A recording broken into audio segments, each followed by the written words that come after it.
Good morning everyone. बच्चों, आज हम पढ़ेंगे पदबंध तथा वाक्य विचार। तो देखिए कि क्या होते हैं पदबंध, किससे बनते हैं। भाषा की सबसे छोटी इकाई वर्ण होती है।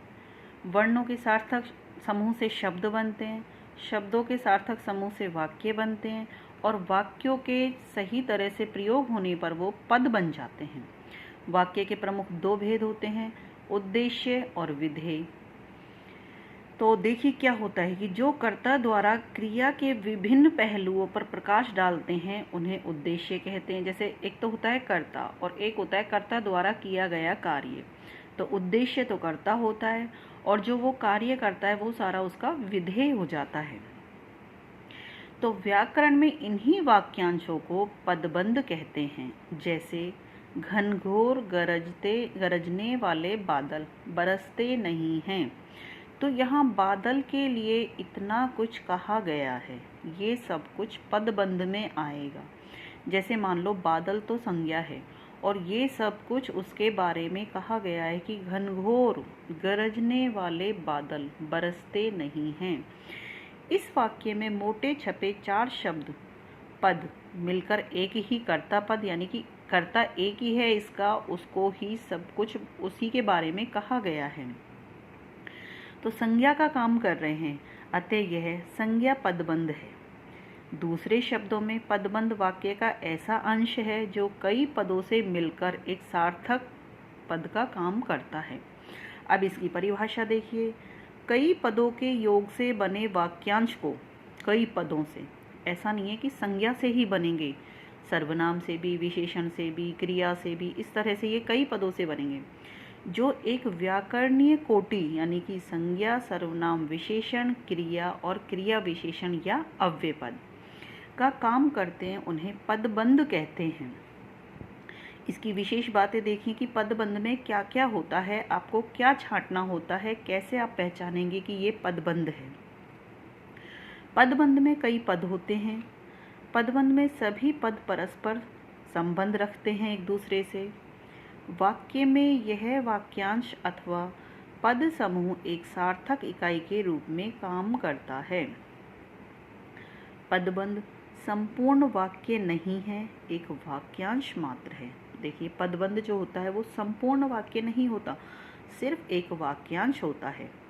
तो यहाँ इन पदबंधों के बारे में बताया है कि पदबंध किस किस से बनते हैं। जैसे मान लो कोई क्वेश्चन आ गया तो उसमें से, जैसे यही क्वेश्चन है, घनघोर गरजने वाले बादल बरसते नहीं हैं, इसमें से आपको संज्ञा पदबंध छांटना है। तो यहाँ हम बादल को संज्ञा मानते हुए इसका ये सारा उदाहरण मानेंगे। ऐसे ही मान लो हम सर्वनाम का करेंगे तो यहाँ किसी का नाम नहीं आके सर्वनाम जो होते हैं हमारे, तुम, तुम्हारा, यह, वह, ये सारी चीज़ें उसमें सर्वनाम में आएंगी। ऐसे ही विशेषण में संज्ञा और सर्वनाम की विशेषता जो बताते हैं वो विशेषण से बनते हैं। क्रिया वाले क्रिया में आ जाएंगे जो कार्य करता है, और क्रिया विशेषण यानी कि जो बदल नहीं सकते। इस तरह से हमारे यहाँ ये पदबंध बनेंगे। तो आपको यहाँ तक ये समझ में आया होगा। आगे देखिए इसका उदाहरण संज्ञा पदबंध का। लंकापति राजा रावण ने जनक नंदिनी राम भार्या यानी कि राम की पत्नी सीता का अपहरण किया। तो यहाँ ये संज्ञा पदबंध है। संज्ञा यहाँ राजा रावण भी संज्ञा हो गए, राम भी संज्ञा है और सीता भी संज्ञा है, इसलिए ये पूरा पद संज्ञा पदबंध कहलाएगा। इसके और उदाहरण देखिए। संज्ञा पदबंध के कुछ उदाहरण। आजकल बाजार में बहुत मीठे संतरे आ रहे हैं। तो यहाँ क्या हो जाएगा कि मीठे संतरे, यहाँ इसका संज्ञा पद हो जाएगा। जैसे परिश्रम करने वाला छात्र परीक्षा में उत्तीर्ण होगा। तो परिश्रम करने वाला कौन है, ये सारा इसका संज्ञा पद हो जाएगा। परिश्रम करने वाला छात्र परीक्षा में उत्तीर्ण होगा। कमरे में सोता हुआ बालक पलंग से गिर पड़ा। तो ये पूरा संज्ञा पद हो जाएगा कि कमरे में सोता हुआ बालक, यहाँ तक। यहाँ तक ये पूरा इसका संज्ञा पद हो जाएगा। पलंग से गिर पड़ा, जंगल में रहने वाला पागल हाथी, तो ये पूरा एक संज्ञा पद हो जाएगा यहाँ तक।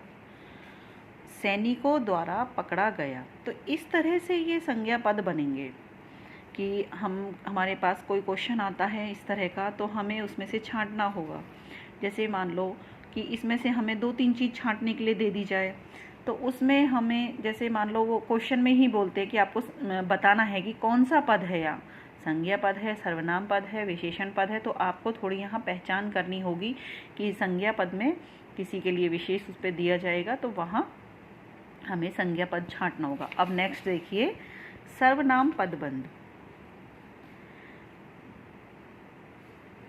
जब वाक्य में एक से अधिक पद मिलकर सर्वनाम का कार्य करे तो वह पदों समूह को सर्वनाम पदबंध कहलाते हैं। जैसे हमेशा स्नेह बरसाने वाले आप आज क्रुद्ध क्यों हैं, कि हमेशा स्नेह बरसाने, हमेशा प्यार बरसाने वाले आप किसी सामने वाले से कह रहे हैं कि आज आप इतना क्रोध में क्यों हो, तो यहाँ आप शब्द आ गया, ये सर्वनाम शब्द है। शैतानी में अव्वल तुमने तो मेरा सुख चैन छीन लिया, तो यहाँ तुमने सर्वनाम पद है।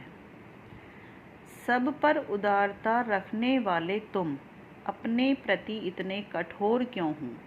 अब यहाँ इनके उदाहरण देखिए, ऊपर लिखे वाक्यों में मोटे छपे अंश सर्वनाम पदबंध है और इनका पद क्या है, आप, तुमने और तुम, ये सर्वनाम शब्द हैं। अब यहाँ दूसरा उदाहरण भी देखिए, मेरे बचपन का साथी मोहित डॉक्टर है, तो मेरे यहाँ क्या हो गया, मेरे सर्वनाम शब्द।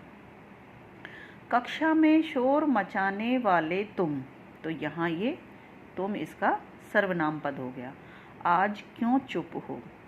इस तरह से बच्चों हम देखेंगे कि संज्ञा पद और सर्वनाम पद में हम कैसे अंतर कर सकते हैं। सर्वनाम में तुम्हें यहाँ किसी का नाम के बजाय तुम्हें यहाँ कुछ सर्वनाम लगे हुए मिलेंगे, तो वो तुम सर्वनाम से पहचानोगे। संज्ञा में तो क्या होगा, किसी का नाम होगा। अब जैसे आप लोग कहोगे कि यहाँ मोहित लिखा हुआ है, लेकिन नहीं, जब हमको सर्वनाम ही दिया है तो हमें उसमें सर्वनाम ऐसे छांटना होगा। अगर हम संज्ञा पद कहते तो यहाँ तक होता ये मोहित तक। तो ऐसे बच्चों आपको इसमें अलग करना है कि किस तरह से तुम इनको छांट सकते हो, कैसे इनको अलग कर सकते हो अपनी समझदारी से। तो ये आपको समझ में आए होंगे कि किस तरह से हमें पदबंध समझने हैं। पदबंध एक नहीं होते हैं, संज्ञा पदबंध होते हैं, सर्वनाम, विशेषण, क्रिया और क्रिया विशेषण। इस तरह से अब हम नेक्स्ट क्लास में आपको दूसरा करवाएंगे, विशेषण पदबंध।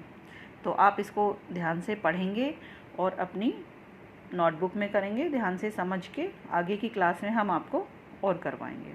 Thank you.